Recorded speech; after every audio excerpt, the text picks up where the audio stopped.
that we revisit this idea, even if Ark has since stepped back. It's still a good idea, and I'm glad that he proposed it to begin with, since, uh, as we briefly touched on before going live, Scurvy and I both have quite a few examples of this, and that is, what is the purpose of a King's Council, and how does it function? Be it historical, fictional, or from scripture. And I have both a good example and a bad example to present. But first, I think we should hear what scurvies are. So, Scurvy Rum, the floor is yours.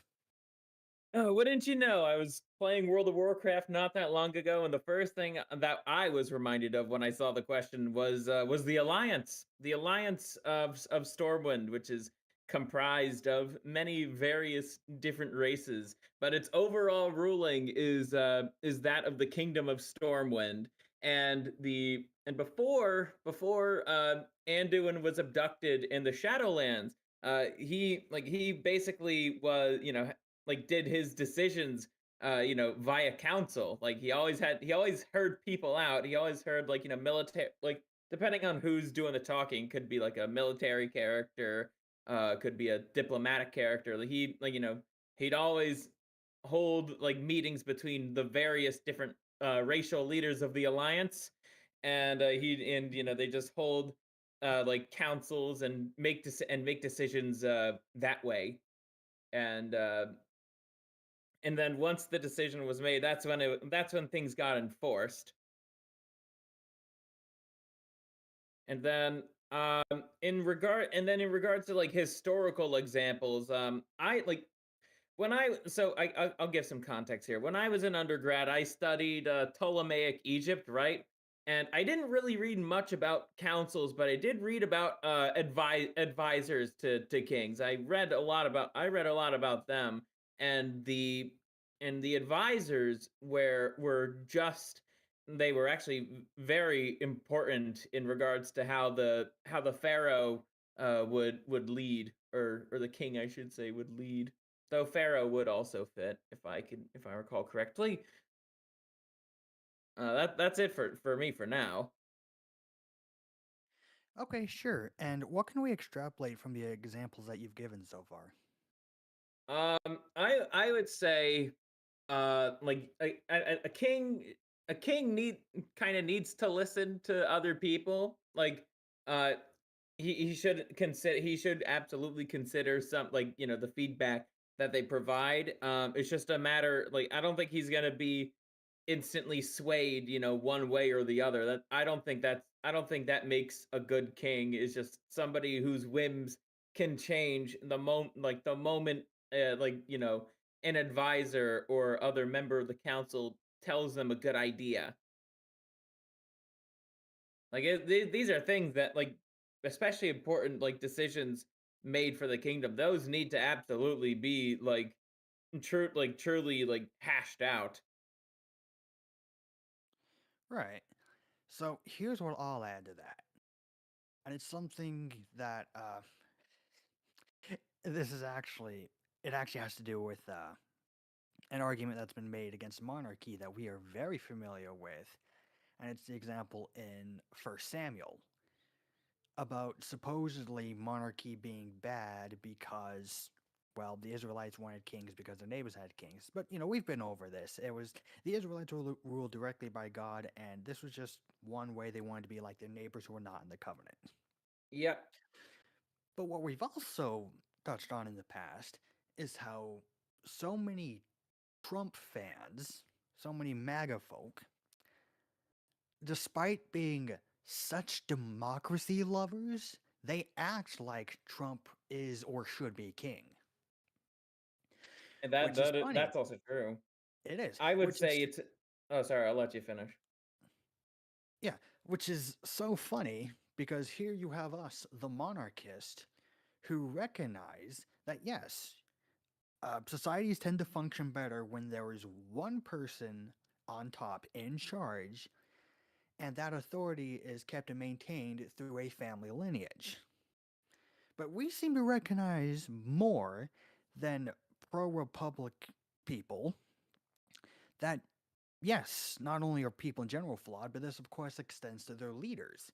One such flaw that is inevitable with every leader and is a part of every human being is that no one person can know everything. No one person can have all the knowledge of history, nor all the knowledge that they would need to to excel in any profession. No one person can have every skill set. There's only so much that a single person can do. So, when you're a king, you have you have what you're good at or what you're supposed to excel at, but you still have your limits. But having a council of people around you from different uh, professional backgrounds and different forms of expertise, having that council can give you perspective into things that you wouldn't otherwise understand. I held a space on X Twitter a while back that I'm doing some work on and will republish soon. But one of the things that was brought up with that me and Kiza were talking about, uh, we were talking about how I'm admittedly more of an idealistic thinker and Kiza's more pragmatic.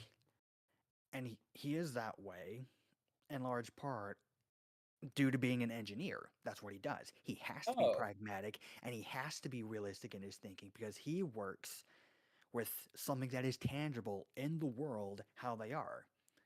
And that's what engineers do. They build things with their hands and they have to think about what is and what is not possible based on what they have. Now, I'm not an engineer, nor do I have any expertise in engineering of any kind. So that's not something I would have to consider in what I hope to be my eventual profession. But it's still important. And you need people with different understandings of different things to have this information on hand so that the decision maker, in this case the king, can know what the best course of action may be, given knowledge that he would not otherwise have. That's what I'd say the purpose of a council is. It is to inform a ruler of what a nation's options are before the king, being the final decision maker, can say what they will do. It's one thing to just observe everything around you specifically and conjure a plan from that. It's another thing entirely to have people that you can call on and depend upon in all these other vectors of your kingdom that will further inform whatever decision you're about to make to address a certain issue. I see. I see. I'm not a big World of Warcraft guy, but I'd imagine that's sort of how it worked in the first example you brought up. Yeah. Again, in for context, at the time of Battle for Azeroth, Anduin Wrynn only just became king in the previous expansion Legion, and he basically had he was like he always had people around him because he was inexperienced, and there were and there was a war that was going on, the Fourth War, and naturally that he didn't want to like just instantly just send the alliance forces into a meat grinder for no reason. Like he had a lot on his plate. Well, that's actually another good reason for a king's council because no man lives forever, right? Yes. No. So Oh, no king rules forever. That's another classic line from Warcraft. I'm actually familiar with that one, and it's true. We're all Hmm. human beings, and just by virtue of being human beings, everyone who is born, who lives, will die. It's just a matter of fact, it's a matter of life. So, when you're a king of a nation and you grow old and you have a son to be who is a prince to be king after you, you need people that you've worked with that you can trust to help him make his decisions as he becomes more and more experienced. Now, of course, the risk to that is that this a king's council is still a gathering of elites. And if there's one thing that should be apparent to everyone about elites, is they have their own self-interest. So on that note, I'd like to go ahead and bring up my two examples. The first one I have is King Arthur's Knights of the Round Table. Well, that's a good one.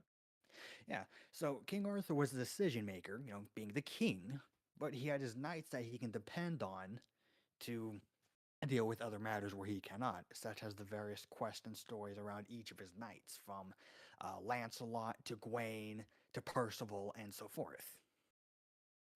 Now, of course, what happens near the end of every telling of the Arthurian legends is Mordred, who is either an enemy of Arthur outright or is a part of his court and betrays him. Mm-hmm. And now there's a whole lot more to that, but that's a quick example of how a king and his council can operate for as long as they do, up until an elite sabotages it for his own interest. And this actually brings me to my second example. And I'll bring this up as many times as I need to. King Noah from the Book of Mormon. So, the kingdom in which he ruled over was actually established not a generation earlier by his father. And this kingdom was established in lands that had previously belonged to their ancestors that they had reclaimed. So they are surrounded by their enemies on all sides. And it worked for a time because King Noah's father was a righteous man and a wise leader, and he filled his council with wise and righteous men as well, so it prospered. But then his father passed away, and he became the new king. One of the first things he did is he started replacing um, the men that his father had set up in his council with men that he chose, who were just as unwise and wicked as he was. And I've brought the King Noah example up a few times on what happened to him and the kingdom at large. But that's an example of a fledgling kingdom being established with good rulers and good counsel and going right within the following generation. I So, see. so in short, the purpose of a council is to advise and inform their king. And it works great when the elites of a king's council is on the same page with the monarch. Yeah, that is something too that I was thinking of. It's like, what happens when a council is not in lockstep with the king, Yeah, and or sometimes, maybe the people in the council have put their own interests above the kingdoms. well, that's usually why, at least as far as I know, I am not a well read man of any kind. I'm very much an Neither am amateur in the I. realm of history and politics. And as such, I am more than happy to be better informed or proven wrong. But from what I understand, from what I've heard, is that um, in most kingdoms, the monarch had either they had the majority of the political power, if not all of it. It was absolute or close to. So there was always that negotiation between the monarchs and their elites. Now, one way you can royally screw this dynamic up, which I'd attribute to what happened to the many monarchies following the American and French revolutions, is uh, with the coming of industrializations and excuse me, with the birth of industry and the incoming of large industrialization, and of course produ- the prominence of capitalism that preceded and followed, it created new classes of elites as well as boldened the elites already in place. So the monarchs started losing more and more power following the French Revolution, really, and everything that followed. Which I'm is why, listening. so it's observing that I've actually come up with a way to kind of balance the political power between the elites and a king.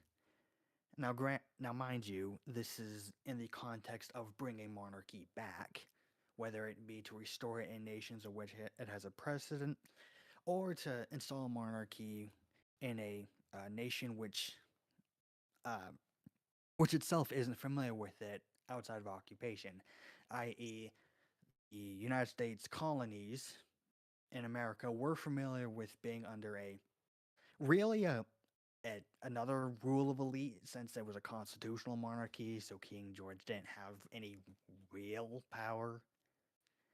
But they still were familiar with the idea of being ruled under a king. Unlike following America's independence, where we've never known what it's like since. But in any case, here's the solution I propose, and maybe this is already precedent. Maybe this has been the case throughout history already, and I'm just stumbling upon an old an old tradition, an old solution. And is that first of all, taxes, right? So what is taxes at its core if not a bargain between the rulers and the people they rule? You give us this amount of financial power and we will use it to protect you. That's the bargain with taxes, just as a concept. And of course, there's been tax abuses and whatnot throughout history, but that's neither here or there. What you want to do is you have your tax collectors or your tax agencies. I don't know how that'll work specifically, I can't see the future. You collect taxes and you make sure it goes directly to the monarch, to the king, that they can then use to distribute to their elites who can to, to his elites who can then uh, distribute it to their own lower elites and so forth. It's the king gets gets the money at first. He gets the power from the people as part of that arrangement, who he then distributes to his lords to enforce his power and protection. To which I'd Yep. wager the best balance is the king takes half of everything. 50% of, let's say this was collected monthly, of a monthly income of a nation, king gets half of it outright. That he can use either for himself or to redistribute where needed. The lords, the elites, get shared portions amongst them of the other half that they then share and trickle down, depending on how many tiers of elites there are. Like if this were a small enclave starting out, it'd probably be just the mayor and law enforcement. Or if it was a wide spanning empire, it'd be from the emperor to the kings to the lords and so forth. Yeah, that is something interesting you mentioned. Like how many tiers of elites there are. How I wonder. I don't think it's a good idea to have just like just a lot of tiers of elites because that can get very messy, and those are all people who can all collaborate with each other to try to take the king down. I think I get what you're trying to say, but uh, I'd like to counter that actually, because your concern is understandable, but that concern may just be a misunderstanding, and I'll tell you what I mean. Is it the amount of tiers of elites that's the problem, or is it just the amount of elites? Could be, could be both. Could be both actually. So this is what I'm about to tell you is actually one of the first conclusions I came to when I started talking about monarchy with friends and family. Is that I think one of the issues, even when I still looked far more favorably on the United States Republic than I do now. I, I have my own thoughts about the revolution, but neither here or there. But for the Republic itself, it theoretically could have worked if they had expanded the idea of these three branches of powers and instilled the same structure, but down to lower tiers to deal with a more concentrated group of people. So, say a town could maybe have its own three branches of power, like the federal government does, and so forth. Maybe that is how it worked for a time. Again, I don't know. I'm borderline illiterate. Mhm.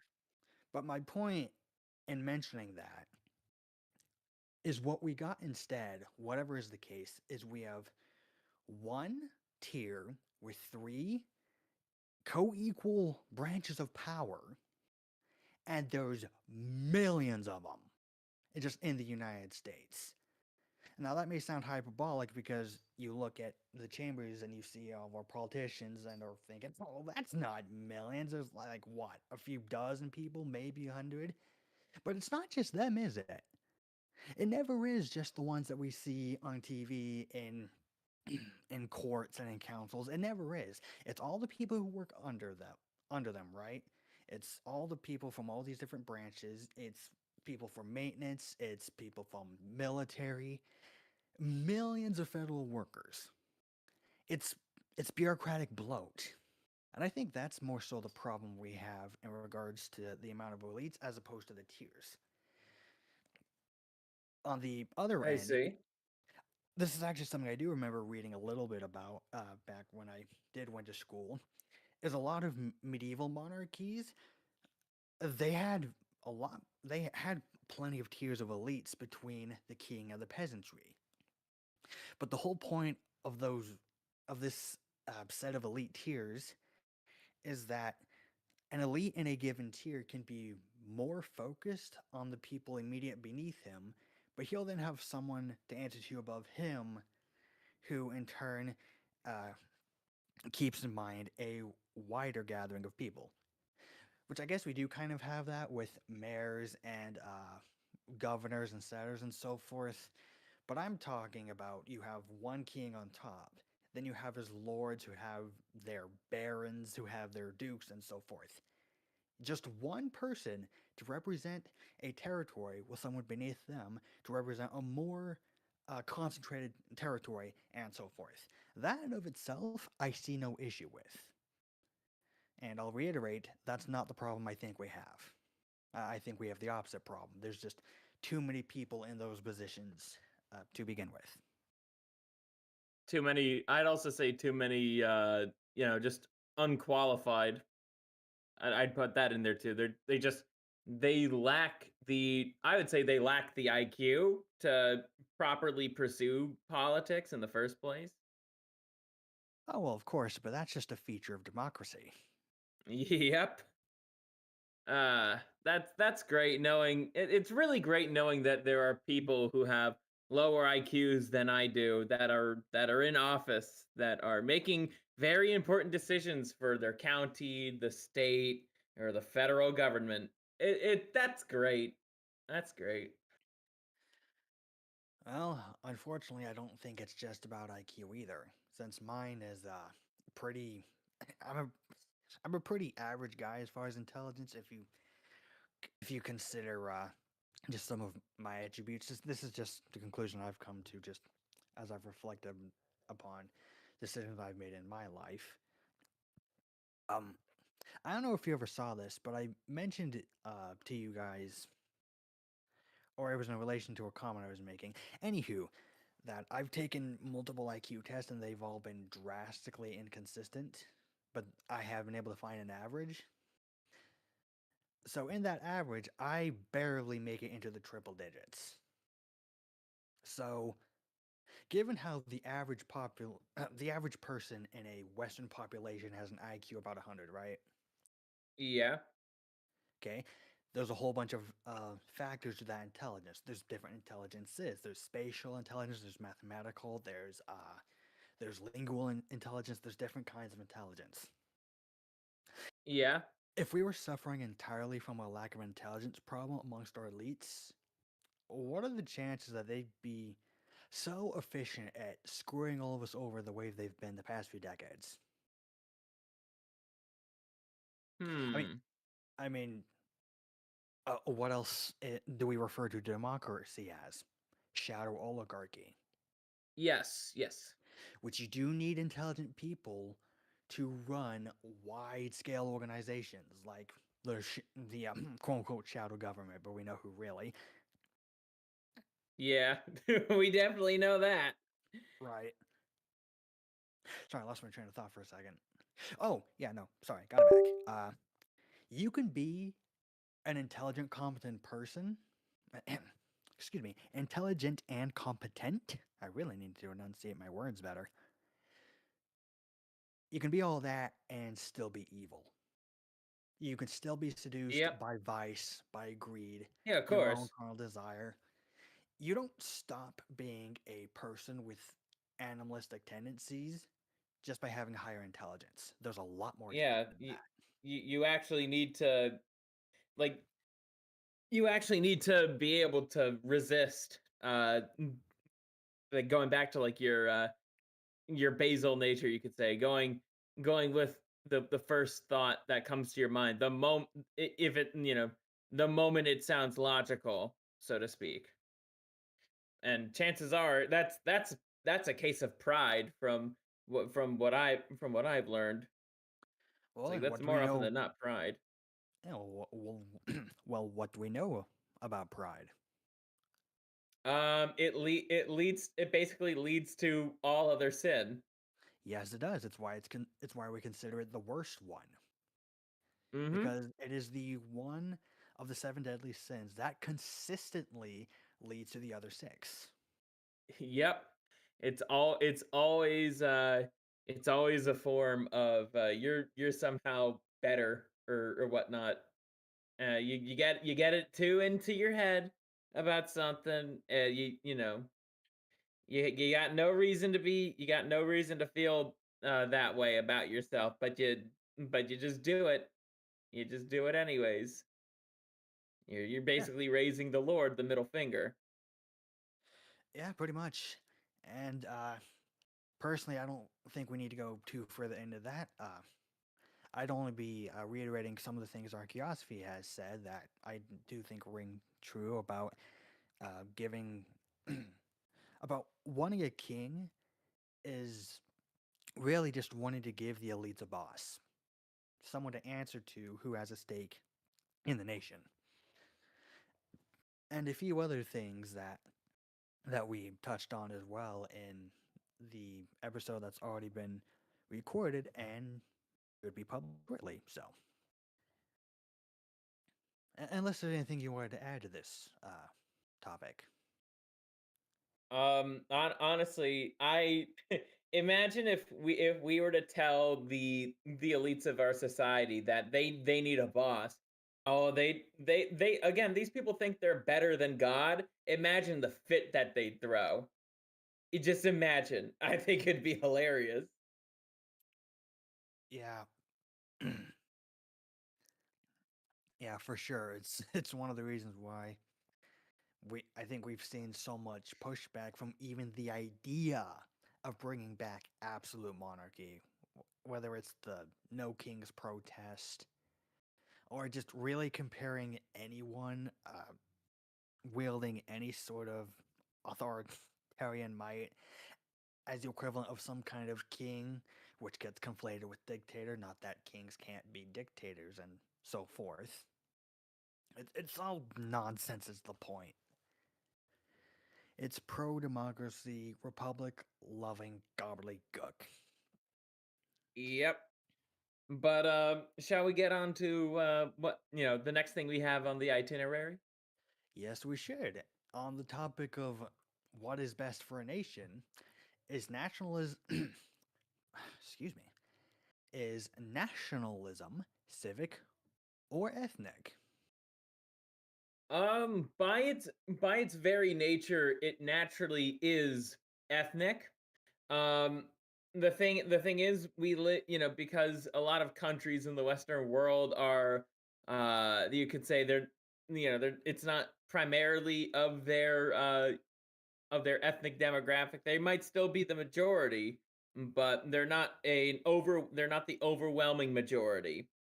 As I say, and especially in response to the people like Legion of Men or whatnot, he's very much in favor of civic nationalism. I always say civic nationalism is the compromise position.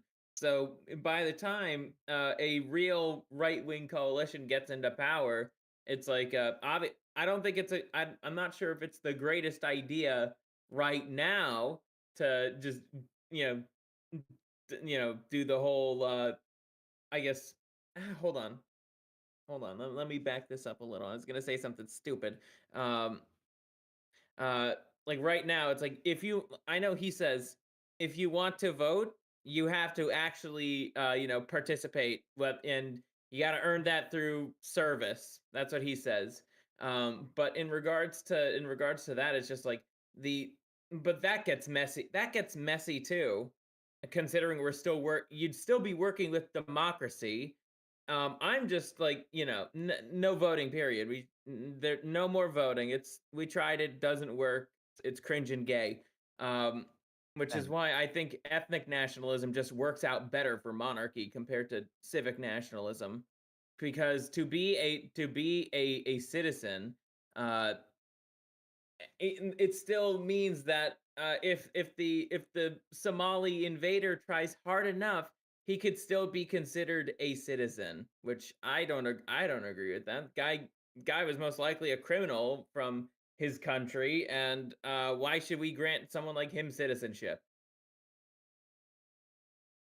yeah, I think those are all very good things to consider. I'd argue that civic nationalism is a lot like republicanism in the sense that it works if there is a agreed upon general consensus which is consistently followed. And well, Well, when you import a bunch of the third world, what do you think happens?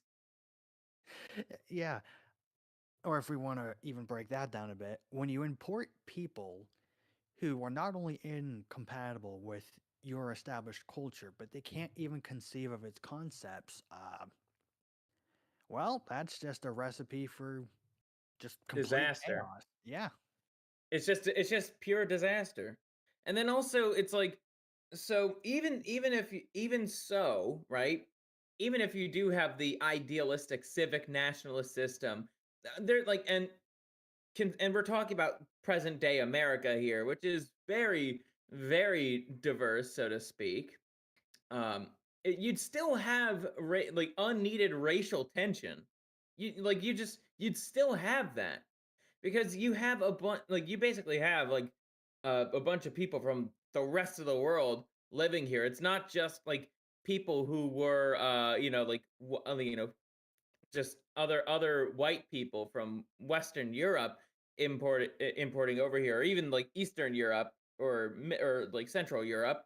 It's not just whitey that's been immigrating over here ever since the Hart Celler Act got legalized and the floodgates were just wide open. It's like you got people from like basically places that they really shouldn't be coming from, so to speak, like the Arab world or Yeah. Africa. Yeah. Uh, yeah, I don't disagree with anything you've said so far. That's truth be told, I was actually looking for a tweet I saw, one that I replied to that addresses that. Uh, but I couldn't find it right away, so I guess I'll have to go off of memory. Have you seen some of the comments that Zoomer historian has been responding to? If you follow him, Yes, I have. I like a lot of them, even though he'd probably hate my guts if he were to find out that I'm not full white. He probably would. Let's be real. maybe, but I think that'd be understandable. No offense. Yeah, no, yeah, I mean, I do get it 100%. So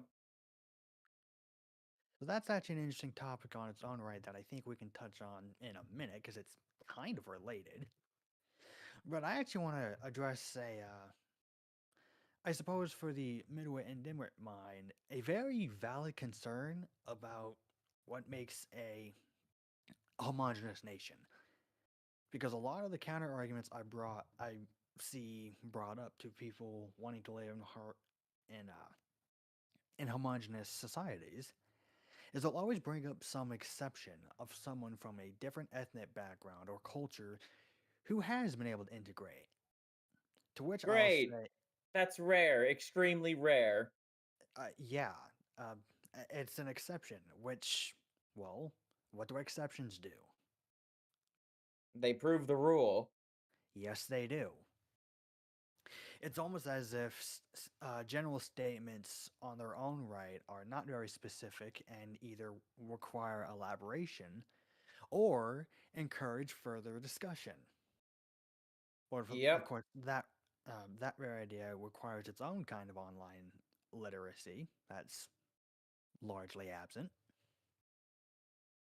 Well, I mean, I wonder if the average Twitter user is able to really understand any of what we're talking about right now in a serious capacity, like beyond like the sound beyond sound bites of like Nick Fuentes or other people just kind of blaring things out. Yeah, yeah, no, there's a lot of internet retardation from every side of the aisle. So, But yeah, in regards to like civic nationalism, I would say it would work in a transitory period, like that. I could give it that, but eventually, and part of civic nationalism does involve extreme regulation on immigration. So, given like but at the same time, uh, in such a society, like civic nationalism should not last hundreds of years. That it's just like it will run into the same problems that that like the republic is running into right now. It's only you're just kind of setting the clock back probably 100 years at most when immigration was like was stopped before the Hart-Celler Act. But to really solve the issue, it's like you'd have to eventually transition to a proper like ethnic nationalism. yeah, yeah, and we already in the United States, we have a very apparent history of this that people just do not want to shut up about, and it's everything that happened before civil rights. It was It's Jim like Crow slavery. laws, and slavery. I wonder who brought the slaves over. Who could it be now? Do, do, do, do, do. Who could it be now? Seriously, look it up. No, no, You'd be I know. surprised. I was expecting you to. I was expecting you to sing Hava Nagila, but I guess that works too. Uh, No, yeah, no. So slaves were brought over to the Americas, right? But in the United States, they were freed. We fought a civil war over both slave rights and states' rights. It was mostly slaves' rights, but states' rights was important. But there were a whole bunch of laws, as you mentioned. There was restrictions placed upon placed upon the African Americans and how they could operate within a white American society. Now, I don't personally endorse every measure that was taken. I'm very much a uh, right of association kind of guy. yeah, me But if too. but if you look I'm not back, in favor of slavery. right, but if you look back, after slavery was done in the United States, when we instead just had segregation, you could, especially comparing to how things are now, you can understand why such laws were in place. Yep. It's So I go do ahead. want to add, unless hold on, or were you almost finished? Yeah, yeah, I'll wrap Okay, sorry. just real quick. The differences between the route South Africa took to a similar dilemma versus the one Rhodesia took. Now, South Africa had apartheid. Rhodesia, to my knowledge, did not. So it allowed for more of that right of association. Of course, the flip side of that is if one demographic, the one that can't maintain civilization, becomes the majority and they start advocating for the destruction of the managerial class, well, you get Zimbabwe. So, Yep. so if you have a multi-ethnic, multiracial society, there will it will then be necessary that laws be put in place to to in consideration of that. Mhm. Now to what you were saying. Um, actually, you kind of you. Oh yeah. So in regards to slavery, right? It's like that. Obviously, I as a Christian, I find slavery to very much be wrong. But I do know a certain spoon who wouldn't really have much of a problem with bringing it back. uh, anyways, jabs at spoon aside, um, it's like, yeah, you act like if you're gonna run a multi-ethnic society, it's like you really have that is something you, the leader, really have to think about. It's like, um, and this is actually something I thought about too. It's like basically, I don't think we need the Civil Rights Act anymore. All that really needs to be there is you can't deny somebody from entry into a hospital. Very basic things like that. It's like uh you shouldn't deny somebody from entering into a hospital or like government buildings or a library. That's basically it. At least in my mind. That's all we need from it. Because if we repeal it, it's Jim Crow is not going to come back. The attitudes of the people have drastically shifted in regards to how we view people of other races and or mixed race. We have a very different view. Jim Crow is not going to be coming back. That is an impossibility. Well, let me tell you why that's never going to happen. Because if the Civil Rights Act was ever repealed, and in turn that was enforced, the fact that that was no longer in play, well, how are you gonna bludgeon white Americans with how evil and like nudesies they are just because they exist? You can't, you can't Oh yeah, you can't do bludgeon that white people. anymore. You can't bludgeon white people for Gibbs or excuse murder and rape against white people if you don't have the Civil Rights Act, which I'd argue that's why it was put in place to begin with. Even in, if the useful idiots that pushed for it really thought it was going to bring racial equality. It, of course, as I think the masterminds behind it well knew, it was going to take part in displacing the native white populations of the United States, which has been freaking happening. Mhm. It's the difference between ignorant and intent. And the ignorant, well, they followed the ones with the intent. And, well, that was not what you were saying, but what I was saying just now was a little bit off topic. But I guess it is kind of an example of what you get when that social cohesion breaks down. And even then, well, the thing about laws, like the Civil Rights Act, is they only have as much power as authority is given into enforcing them. So even if, and this is the conclusion I've come to, because I used to be on the same boat as you when I was a bit more libertarian, that, yeah, we should just repeal the Civil Rights Act. Well, what gives what what gives laws power? Enforcement. Enforcement, yes. So does That's it why I'm saying it wouldn't necessarily just be oh, via our bureaucratic bullshit system. It's like, no, this would happen ideally after the right-wing coalition takes over. It's like, bye. We no longer have a need for this. Bye bye. of course that's the best case scenario. Yep. I want to Let's bring and you've already did mention the worst case scenario that it's just not gonna happen, at least now. It's a like yeah. it would it's a very, very good bludgeoning tool, like you mentioned, and and remember, these leftists are still very much in power. I'm just speaking to the audience here. These leftists are very much still in power. They are going to hold on to that power for as long as they can, and one way that they do that is all the bullshit that the Civil Rights Act has allowed them to do. And of course the supposed right-wing people in power are just suckers for cuckoldry. They Yes, love they that are. nonsense. Yeah, they quite literally call themselves like, egalitarians too. It's and I'm just like, so you're just another flavor of liberal. Yeah. I want to bring up one last thing because I might have mentioned it in the upcoming pre-recorded episode or in the last one that's been out. Uh,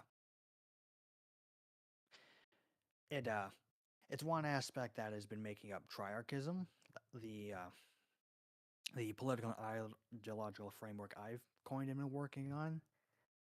And this is relevant because it has to do with something that I'm proposing, as well as something that I've seen going on as well. You know, we know who Return to Land are. I've brought them up on the podcast before.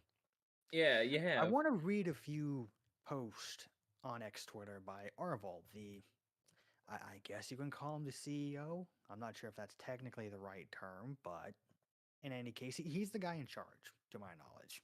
Feel free to post it in the Discord chat so I could take a gander at it too. Oh, sure. So a week ago from, yeah, we're live now, right? Yeah. So a week ago, before I got myself verified, I started a thread that I didn't exactly finish that addressed an issue that I don't really see being discussed. I'll go ahead and read the post by Arvel first. I'll read a few of them since it took screenshots of them to use for my thread. Mhm. Let's start with the first one from Marvel. Genuine questions for anti-racist. Is it automatically racist to want to preserve your race? If there is anything at all that a white person can do to try to preserve our race, that wouldn't be considered racist. And then, of course, we know the answer is for the most part no, because it's all about kill and rape whitey. Let's be real about that. Yep. The moment we talk about any form of like preservation or whatnot, it's just like so you know blacks are allowed to talk about and this is something obvious, especially to the audience here, but it's like blacks are allowed to talk about preserving their race, black pride, black power, same. Asians can get away with it a little, depends on which flavor of Asian we're talking about, and I do use Asian in quotes here because It's the it's a Jeets and the broad Arabs. term. Yeah, it's a broad term for a massive continent. Yes, some of them can get away. Some of them can get away with it. Others can't if they're of the southeast variety. Um, And need we unless bring up the unless you're Jews? in yes, and need we bring up them? The point is, Um, everyone within the acceptable consensus has a right to advocate for their own group, unless you're white. except for Whitey, the global minority. Uh-huh.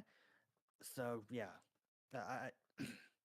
and all I'll say on that bit before I finish reading these is read Jerry Taylor's work for more. All right. Okay, so I read that first comment. This one is it's one of those that could be serious but could also be a half joke, and it's men with non-white wives. Please stop applying to return to the land. You are making me sad. Yeah, I don't think I'd be able to apply for a return to the land. I'm both part Iranian and part Jewish. Yeah, probably not. But I think there might be an Orthodox Christian one like that that's popping up, and I'd be able to apply and probably get accepted to that because I'm a young Orthodox Christian man. Oh, that'd be nice then. That would be. I don't know how it's progressing right now. And I forget where it is. Just as long as able to bring my computer, as long as I'm able to bring my computer setup, we should be no problem. Right. And then Ideally, there would be electricity. yeah, ideally. So the last that I'll read that I've screenshotted from Marvel, and it's a response to a post made by Channel 5 News about the interview that I don't know if it was CNN or them, probably just them, that they did with Orville and some of the people from Return to the Land. And he says, everyone in the replies being openly hostile to white people for wanting our own communities, you're only proving our point. We are going to build communities where our children and grandchildren will have their heritage celebrated. We're glad to help other groups do the same. That's the last one of the three of his posts I screenshotted. So, I don't know about you, but that sounds very nationalistic to me. Yeah, I Do you, agree. do you know And what it does? he's also saying he'd be happy to help other races doing something similar. Well, I don't Yeah. see why the mainstream media has such a problem with this.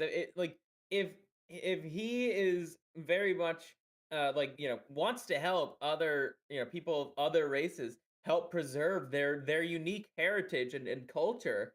Um, why is that? I thought that was a good thing in multicultural globo homo hell. That is the Western world. It's only good if you're not white.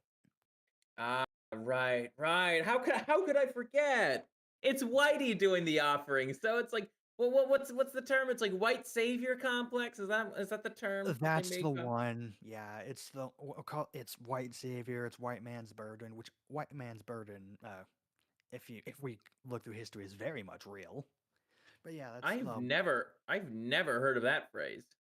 white man's burden. Really. I have not. I'm Hmm. Definitely look into that then. Yeah. Feel if you could give like a spark notes uh of that. Sure. Basically, um, European men are responsible for civilization um, as we understand it today.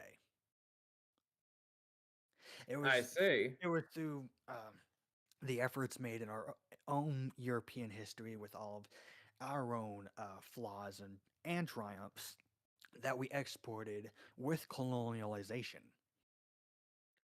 to I people see. who, aside from, as you actually alluded to before, a select few Asiatic groups, these other peoples didn't have anything like it. And so it just raised the standard of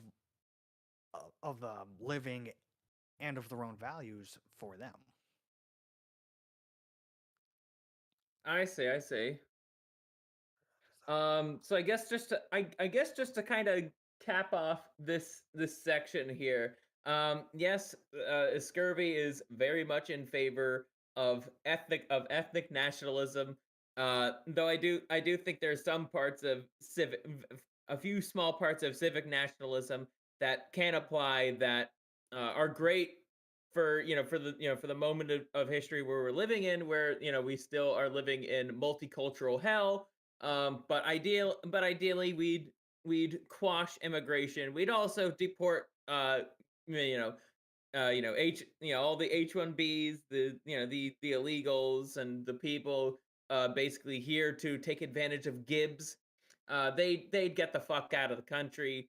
Um, that's basically my stance Yeah, of the whole thing. that's a that's actually a really good segue into our last topic for today. But just before we get to that, I would Yeah, like to wrap up. Just one more thing I want to add, because I mentioned I started a thread a week ago addressing the post that Arvel from Return of the Land had made. And to sum up what will be my last post sometime soon, since I'm verified now, I can actually write more paragraphs in it, which is nice. And basically, my stance on this is as follows. Yes, we need homogenous communities, regardless of race. I don't see any issue with anyone advocating for their own group or wanting to interact with people from other groups. I don't see the issue either way.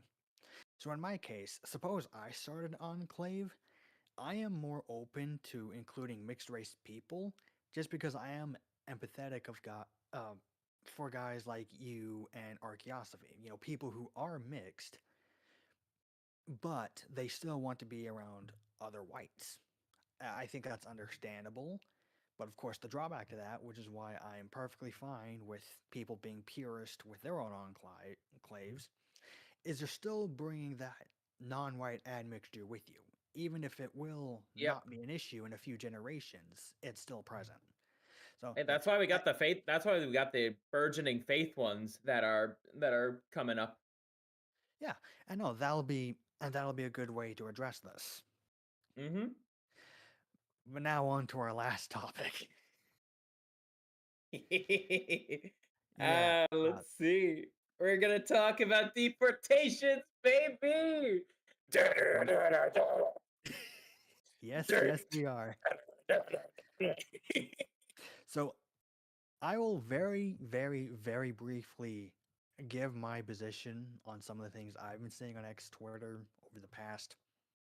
uh, over the past evening, morning, afternoon. I get that academic agent is a scholar. He's a well-read guy who I don't really follow him much, so I wouldn't know. Is apparently usually right about what to expect in terms of geopolitics. And of course, he is a proponent of elite theory, as are Scrump Monkey, and Evelyn. My issue with him as of late is this really bizarre notion that deportations of, let's see, what did I, because I shared it with you guys Somalis? before. Well, let's see what he's talking about. Because oh yes, I this. assume it is Somalis. Oh, I mean that is one issue, but he's talking specifically about. Yeah, let me just read it. This is one of his response to a long thread of people, doing what they do, um, making memes and posting about deportations and remigrate now. So usual right wing pleb stuff. And the post from his that caught my attention. You don't understand what I'm saying. It's that no state, period, will ship out 38% of its under 18 population. It is just not going to happen, including if you ran the government yourself. It is what it is. To which, unless there's something I'm missing, the reasons that I've seen him give for that amounts to him saying, "Nah." Oh yeah, That's ultimately what? what he's saying. Is Yeah. nuh-uh. But it's like guess what? You deport the kids with their parents. Problem solved. Well, to give him the benefit of the doubt slightly, he could be talking about whether or not it's viable, right? Do we have the resources? Do we have the manpower? And this is the most charitable I'm going to be to him about it. The most. To be even less charitable would be just to acknowledge that right now, our governments have no incentive to actually do so. If anything, they have incentive to keep doing what they are doing. Most charitable I'm being with his take here. Because the alternative is, as I've seen some right wing plebeians throw back at him, lol, you're brown. Or, yeah, guess what? We're deporting you too. Yeah, academic agent isn't brown. Yeah, to address Well, the right wing plebeian claims, it's like he's not brown. I mean, the argument can be made he is half Iranian, and Iranians Oh, themselves. Yeah, Iranians I see. themselves are descendants from a few different groups. You have Persians in there, you have some other Yes, groups in there, I I'm am sure. descended from Persians. Well, that's actually pretty neat. And in my personal opinion, there's also quite a few Israelites in there as well. So there's a lot of different peoples that make up what we call the Iranians today, of what is Iran. Yes, that is also true. But here's my problem, right? Because you're a scholar who proposes elite theory, right? And you're getting into shit flings with the plebeians. What the hell are you doing? Uh, that is something. It's like I though isn't AA's purpose to try to get the plebs to think on his level? That's what I thought when I listen to See, his stuff or that's read what his I stuff. would have. That's what I would have thought too. And I also thought that that was the. I also thought that was the reason for Scrump Monkeys and Evelyn's book, is so people can read about elite theory in a way that that they can process on their own time. Because that's what you get when you're reading a book about something, right? Because you decide which paragraphs to read at what time, how many pages to flip. So it gives you a way of absorbing and processing information at the best pace you can, given at which the book is written. Because of course, books and stories like that, they have their own pacings to them, depending on who's writing it, right? That's what I thought the whole purpose was too. But no, apparently the goal of these types, academic agent, scrum monkey, Evelyn, and so forth, is to be stuck up snobs with little with I hate to stereotype too much, but to be on their high horse with little teacups like, oh yes, you see these plebeians, they don't know what they're doing. They're not.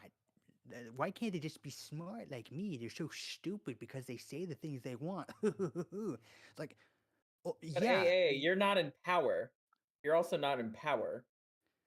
well, and neither are the plebs. Neither are us. Yeah. Neither are we. And you I wish I was supposedly, in power. and you, yeah, no kidding.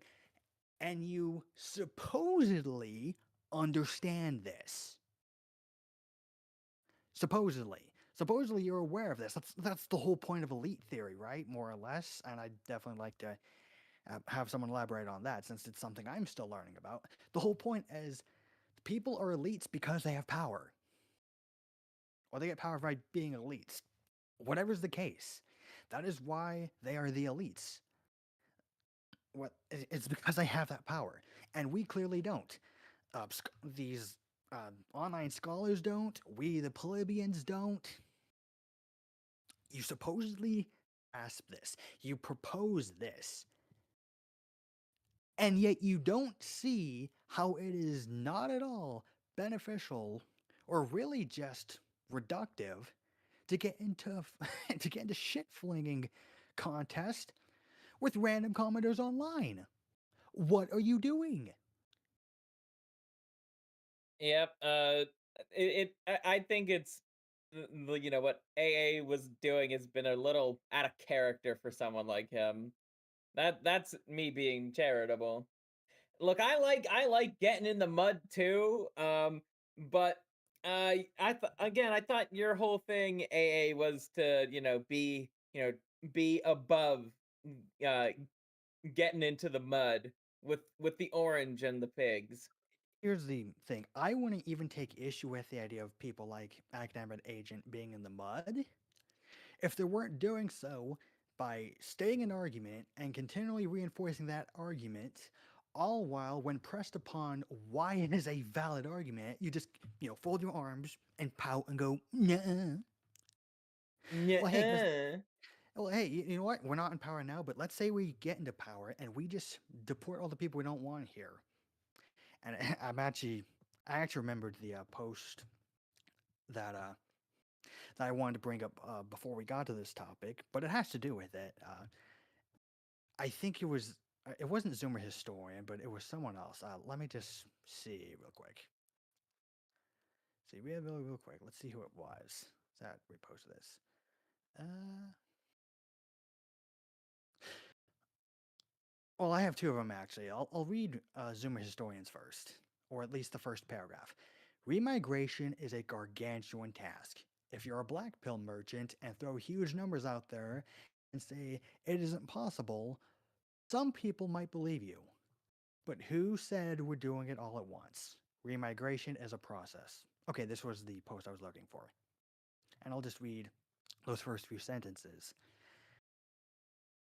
And you see, if AA was engaging with people like that, I wouldn't have a bone to pick with them right now. But because, as Archaeosophy has put it, he Scrump and them are our community's elites, more or less. I know Academic Agent's not technically a monarchist, at least not from what I've heard, but that's besides the point. He is a social elite, right? He is elite. He is an elite in the sense that he is someone that people look up to in our social circles. Yeah, And that he's is true. pulling and he's pulling stunts like this. Like, are you trying to help the plebs or not? See, I'm convinced, as Archaeosophy is about Spoon, I genuinely believe that at least most of these people, I don't know about Aiden Paladin maybe, I think generally most of them are doing what they're doing just to be frickin' snobs. Because you throw all this information out there and you lecture people on all these ideas, but you're not really doing anything with it, are you? Oh, great. Scrum and Evelyn, you published a book. Oh, and so did Academic Agent. You all produced books. Okay, great, awesome. You're getting the knowledge out there. Who's it for? Who is this information for exactly? Uh, and I guess if I had to be even more charitable, since I bring this up, the only thing I can understand that isn't just that doesn't amount to these people being just stuck up scholars is that maybe, just maybe, they're publishing these books and the hope that it'll reach someone with leadership potential or someone who has a means of getting into power, and these works can give them a roadmap of of how to do so. You know what they need to know, what they need to understand to take any measures going forward. But a more cynical man would say, "Oh, they're just trying to do what content creators usually do is they're just trying to make money." Which I get that everyone's trying to make a living, but I don't know. Genuinely scurvy, I have no idea what to is I get these people are smart. They sometimes don't act like it though. And these are the people that others in our respective communities look up to. And That it remind is and it is that rem infuriating. Yeah, that reminds me of way too many of my fellow VTubers that people look up to. It's like the political acumen of my people. If they talk to me for a second, they'd lose their shit. I'm gonna be real with it. They'd lose their shit the moment they hear just even hearing this podcast. If I were to talk about why I'm in favor of ethnic nationalism as a mixed race person, they'd lose their shit. Well, I'll But say I'm sorry, go ahead.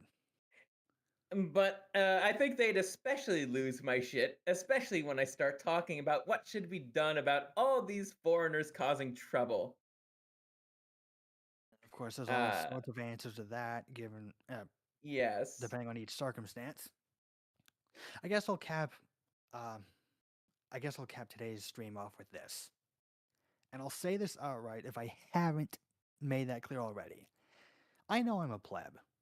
I'm an average Joe. I have no power. I have no authority. I have no influence, and I'm not even well read at all.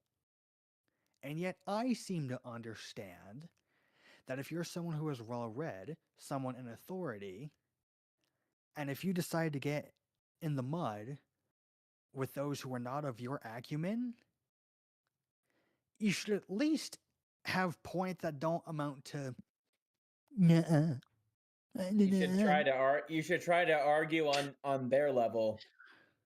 Well, not even That's what I've learned. You have to argue with retards on their level. well, even Like and even if you're too much of a snob to not do that, you can still argue how you usually do.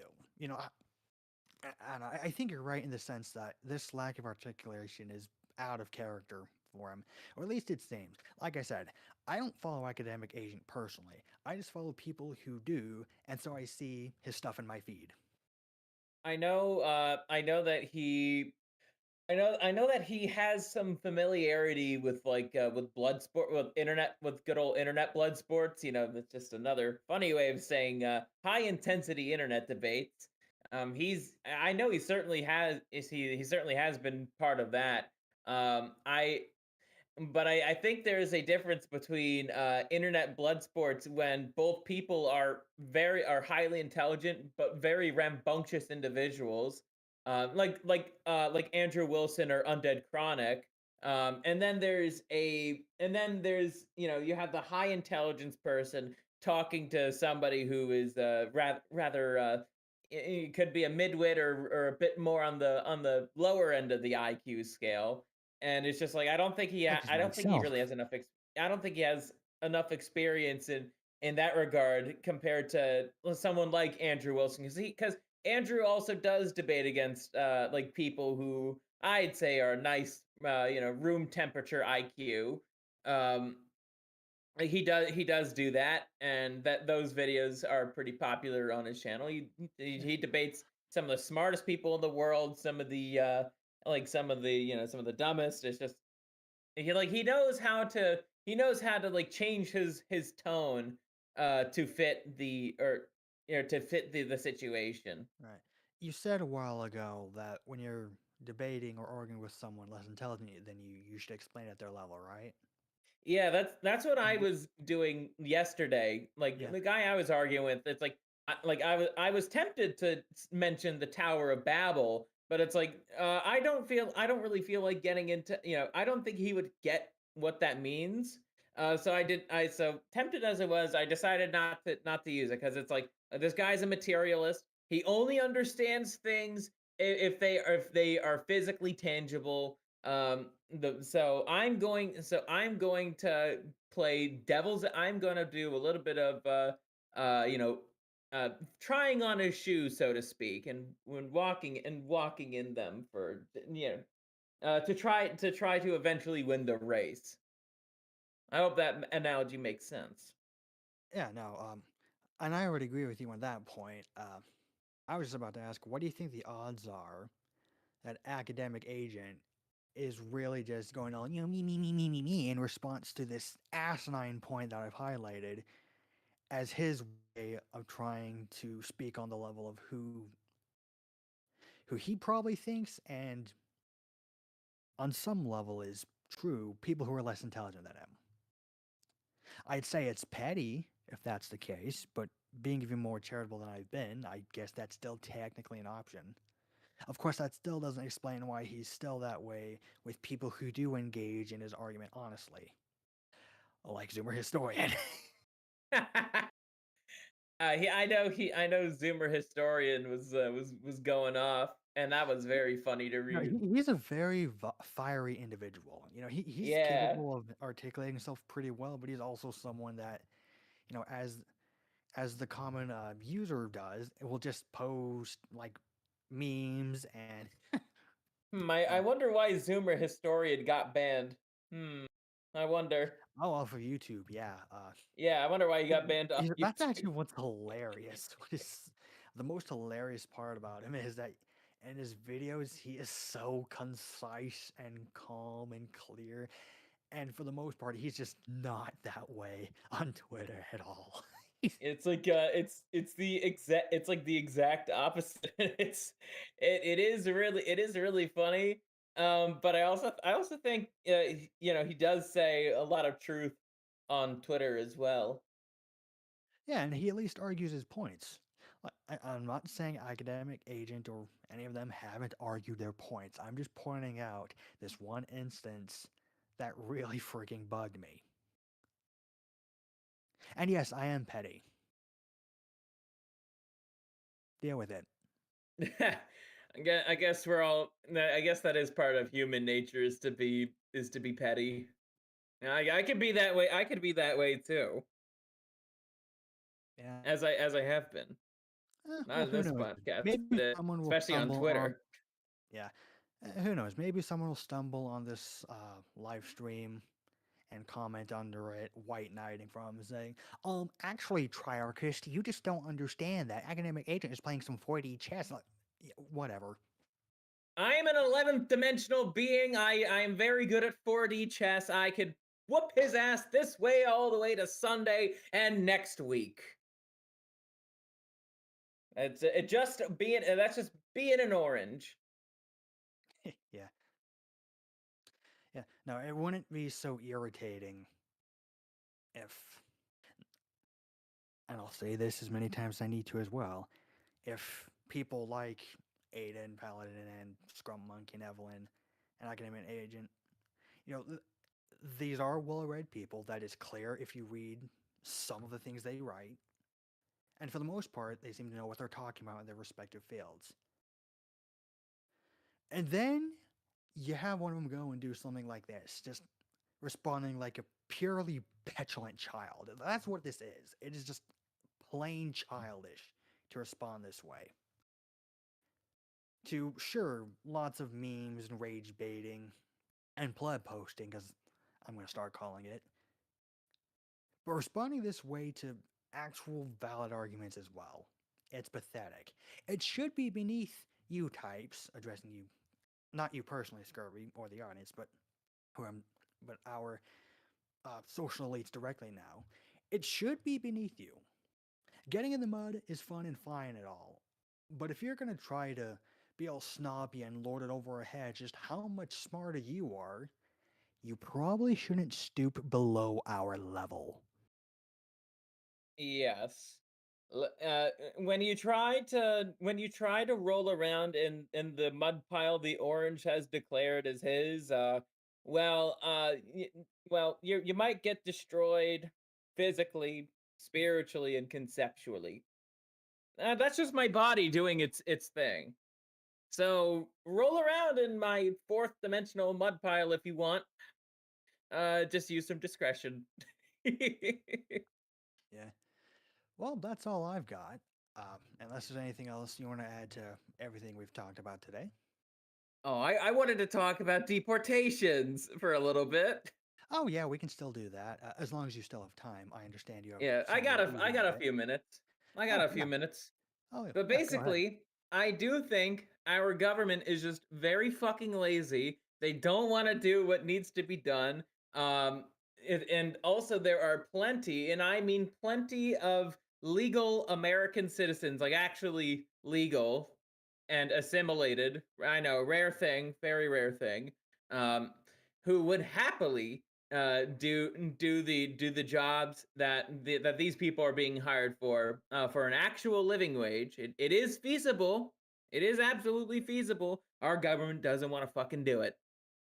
So we should kick out all the H1Bs who are trying to steal positions that I'm trying to apply for in the job market. I We should also deport all the illegals who are trying to siphon off all the Gibbs in the world, Yeah, and most notably, yeah, how about we just have no Somalis in America allowed? I think that works. well, shit posting and memeing aside, a lot of the arguments I saw, like from that of Zoomer Historian, you guys I've heard what I've read from what he posted, just even if it is a few sentences, some of us do understand that it's not literal freaking magic, that we're not just going to snap our fingers and all the migrants will be gone. I'd I imagine people who wish generally think that way or that think that it's possible, I'd imagine they are very few. I wish we could just snap our fingers and we'd live in Hyperborea, my friend. I wish. Oh, yes. Sorry, just in our Discord chat here. Invaders, not migrants. You're right, Art Yes. Guthrie. Just a little Why did I producer's call note them there. migrants? Why Uh, did I call them migrants? They're Because invaders. it's ingrained. It's just that ingrained in our paradigm right now. That's It true. is the That's go-to way to true. refer to them. Which I guess on that note, we should probably be pushing not to refer to them as migrants, since yes, they Yes. are invaders. We should call them what they are. That is, that's right. Yes. I agree. I gotta catch next time. I gotta catch myself doing that and just correct myself. Yeah, I Because need to work that's what on they that are. too. Migrants. The connotation of migrant is that they actually try to assimilate. They try to assimilate. They want to live here. That like they don't want to cause trouble. Um, Invader is the more fitting word for these people. They don't give a shit about our country. They want to they want to siphon off of our generosity as much as they can. And ultimately, like as we're seeing in Michigan, like and thankfully, the Somali Muslim mayor was not elected this time. Um, it's like they just want to take over. That's their goal, and we are being far too passive about just everything in regards to how these people are walking about our country. You ever notice how just all around the world how more passive people are in general, just in how they do things? Like if we compare Yes, the Islamic invasions and the Crusades that followed, you notice how whether it's the the completely useless on our side or the invaders themselves, they're not even doing most of the work themselves.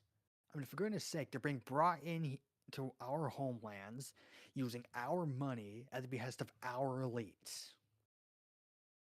Yep. They're not even That's doing what's most of the happening. hard work themselves. Everyone's ancestors would be disappointed at us. Everyone's. Yep. Mine Whether it's, mine too. My Iranian grandfather included. He'd be very disappointed at the way things are. well, yeah, it's I can only imagine the Crusaders as well as the Islamic invaders looking down at both of their respective descendants in just pure shame. You have the Yeah. Crusaders thinking, "Oh my goodness, our children are doing nothing to stand up for themselves and to protect their own." And then you have the Islamic invaders who are looking down at their descendants, thinking, "Can you get a load at our descendants? They're not even doing most of the hard fighting themselves. They're being brought in by the enemy themselves. How pathetic." Uh, Yep, We are, they are literally setting up the, I guess to use a religious analogy, they are setting up they are setting up a table that was meant to be flipped yeah. and stay flipped. Actually, come to think of it, I think there are one group of ancestors who are probably very proud at the work their descendants have been doing. Yeah, I don't know if the stream caught it because you cut out like right as you were Yeah, starting, but yeah. yeah, My at least mic is can be a little retarded like that. I need to have Audacity opened if it's actually going to capture that. yeah.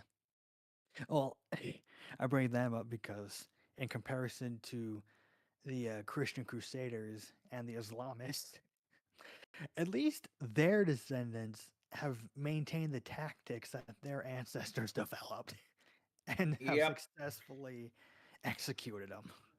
Yeah, they still carry the hatred of Christ all for as long as they have. That too. This actually brings me to another conclusion I've come to in regards to just observing everything, what's happened, and learning about what has happened throughout the past. Guess who the greatest enemy of white people are? Um, I mean, I think I know the answer. All right, take a guess. Uh, Jews. Okay, now let me tell you why you're wrong. What? Oh yeah, Archaeosophy just said this, not in the stream chat, but yeah, look in our Discord and see what Archaeosophy Wait, said. so you's telling me that other whites are the enemy of other whites? I said greatest or worst enemy. And yes, Archaeosophy, as he typed out for us to read, it is correct. That's the correct answer. It is other whites. Think about it, right? Who gave the invaders and the people who let them in the power to do all of that? Who enabled it? Who allowed it? It was the very worst of amongst ourselves, the And that's traitors. also true. That's also true. The Shabbos Goy, you could say. Yeah, no, you're right. The Shabbos Goy, that's correct. Because if we observe these people without our traders helping them, they can't manage civilization on their own, let alone build them or topple them for that matter. Which is They why they, siphon yeah, oh, sorry, go ahead. they siphon resources when they're living in our country, and they siphon resources when they're living in land that does not belong to them in the Middle East. Well, They are the ultimate, and the Shabbos Goy enable them. yeah, They well, enable this. that's just it. The power never originates from them, it comes from us first. We really are our Yeah, own worst enemy. yeah, I know that can be argued. Yeah, I know, every person is their own worst enemy, but nah, in a racial sense, yeah, whites are white in the people's worst enemy.